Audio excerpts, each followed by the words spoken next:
Hey guys, today I'm going to tell you how to add Wi-Fi widget to iPhone control center.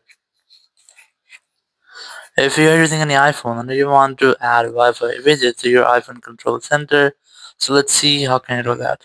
So the very first thing I recommend you have to try to update your software to prevent any kind of issue or to fix any software glitch. So open your settings, go to general, go to software update, and just try to update your software.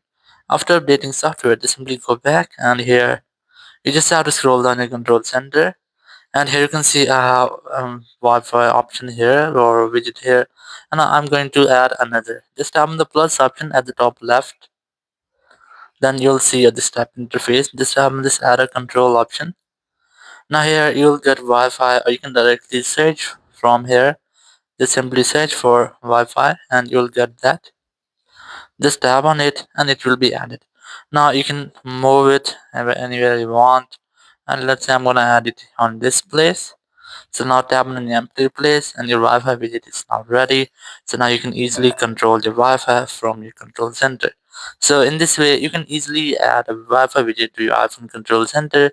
Thank you very much for watching the video. Until next video, bye bye.